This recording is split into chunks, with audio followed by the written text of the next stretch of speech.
Hey man, what it is? This is Deem, and I am your host, and this is by any means. There go to Cash App, $ Deem by any means. There go to PayPal at Deem by any means. Y'all already know what I'm about to say. I don't care if you leave $1, $10, $1,000. It is much, much, much appreciated. Hey, you right there. Please don't be no eavesdropper. Hit that like button, please. Don't be a eavesdropper if you are not going to donate or go to the channel. I'm telling you now. um, Yo, I gotta talk about something, man, that's been on my mind, and I just gotta say that it is so positive for boxing. See, it be a lot of negative stuff that be going on in boxing, and a lot of narratives and stuff I got to debunked out here. Y'all know the kid be working out here, you hear what I'm saying? But I want to talk about the best division in boxing, and this, and when I had to sit down and write it down, y'all. And I normally don't do this. All the stuff y'all hear be right off my dome to let you know that this comes straight from the soul. But the 154 division is on fire, and we have to talk about it. It needs to be spotlighted. It needs to be the highlight of the year 2025. I need every major fight that take place next year. I need a major 154 either be in the main or the co-main of 2025 or the rest of this year. I'm just saying that's what Deem asking for. I don't know what you asking for, but that's what I'm asking for because I had to sit down and look at it, y'all, and we got 12 credible, very, very credible.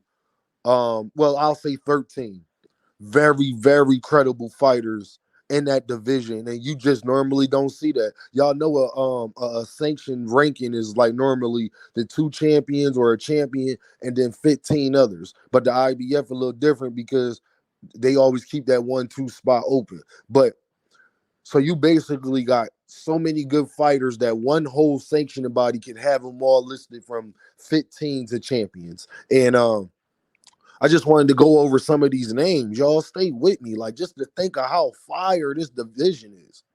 You got Tim Zoo, Xander Zayas, Erickson Lubin, Earl Spence, Terrence Crawford, Virgil Ortiz, Josh Kelly, Jesus Ramos, Sebastian Fundora, Bubba Chuck or Bubba Check, however you say it, jermellcharlo. You got Murtazaliev, and then you got Madrimov. That is crazy. And if the main guy, and if somebody, shout out to my guy Knockout Boxing because he changed my mind on this, and this made and once I had to write this down and look at this, yeah. If Jerron Booth Ennis comes to that division and make that 14, oh my God, Lord have mercy. If Jerron Ennis comes to that division and make it 114, and then Jalil Hackett come not next year, but the year after that, I'm just saying 154 is on fire. That's all Dean's saying, y'all. That's all Dean's saying. And we gotta really, really put a spotlight on that. Because when you got Murtazaliev being the IBF champion, I would love to see Jerron Ennis go up and challenge him for that belt. And then you got Madrimov and Terrence Crawford, obviously, on August 3rd. This is where it starts at. This is going to be one of the first main fights to get the whole division shaking. And I want to give a shout out to them for that. I think Bud gonna go in there and do what he got to do, show that he's a better boxer. I just don't see a guy with 11 fights being able to do anything with Terrence Crawford, no matter how strong or how much bigger he is. Terrence is too talented. He too much of a dog. He got strength himself. Terrence, one of them guys that's a lot stronger than he looks, and we've all ran into people like that. Like you wouldn't think they was as strong as they is, but they is. And Terrence just falls under that. He was just gifted from God. You feel what I'm saying? um, and then you got Jermellcharlo being a champion in recess. I mean, and then you got Sebastian holding the WBO and the WBF, but he gonna have to drop in the WBC, but he gonna have to drop the WBO. And then you got Bubba Check having the regular WBC. I'm just saying, y'all, that division is on fire, man. That division is on fire, man, and I really want to see these guys mix it up because ain't too many of these guys mixed it up. and it need to happen. Sebastian Fundora has mixed it up with a lot of these guys from Erickson Lubin to Tim Tszyu, and things of that nature. But they got to really get in there and mix it up now because it's now or never. It's the same way I feel about the 160 division, and I think that this 154 division could wind up spilling over to the 160 division.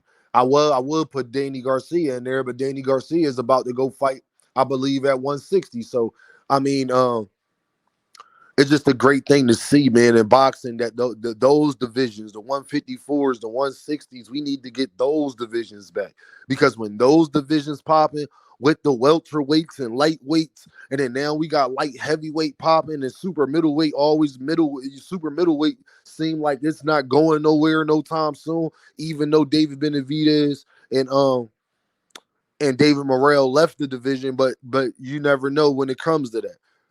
I just think that those divisions all spill over into each other and could be a nice mixture to give us some great, great boxing. I believe it's on the 154 division to be that staple as far as holding boxing together with big fights. Because you got to think about it, y'all.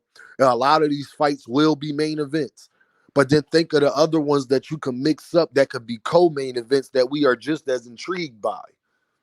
That's the selling point. I don't think you got another division where you got 15 to 16 guys because it's going to be somebody else that comes in the 154 division and emerges. Look at Jalil Hackett. He could easily move up and be a force in there. So it just gives me a very positive about what I'm seeing from boxing, man. Like I was telling a lot of people, man, we got to cherish this era of boxing because I feel like we in a golden era.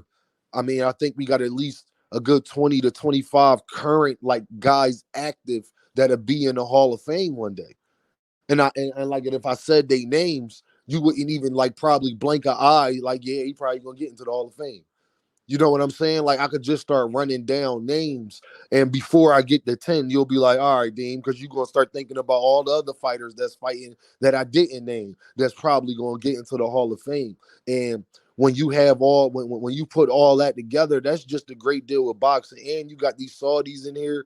I hope that they're not trying to create war in America as far as from these promotional companies and certain things that I see the Saudis trying to make plays going around people management and promotional companies and all that. I don't think that that's good because my only thing from the Saudis point is if you're going to do it, you got to go all the way with it.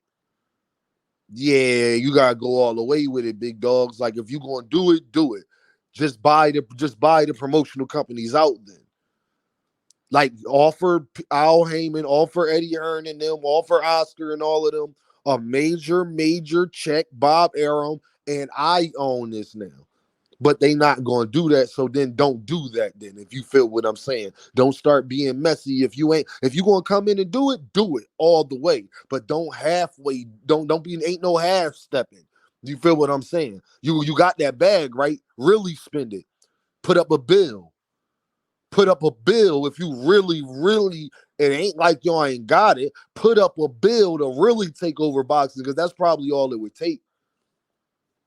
But that's a whole nother topic. But like I said, y'all, man, I'm just very excited for this 154 division, man. It's just so many dogs and just great fights. Y'all seen Sebastian Fundora versus Tim Tszyu and that bloodbath that it was. Erickson Lubin getting all beat up by Sebastian Fundora. You got Josh Kelly and them in there. You got Jesus Ramos and people like that you forget about that's in there. You know, Bubba Chuck and Murtazaliev, people like that you forget about that's in there. JermellCharlo, champion in recess, he hanging around. You got Jalil Hackett, who a lot of people want to see move up at the next division after he get a few more fights in. It's just a lot going on. Errol Spence, Terence Crawford, Virgil Ortiz. I mean, dude, the list just goes on and on and on.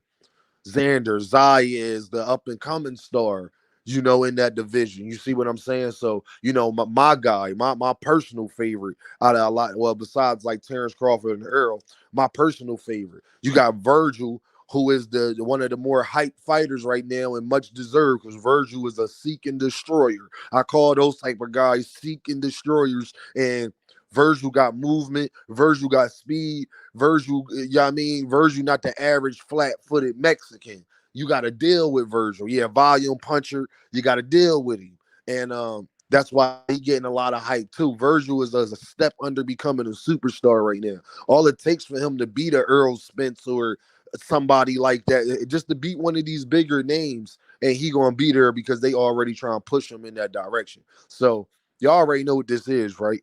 Bean, buy, any means, and I holla at y'all.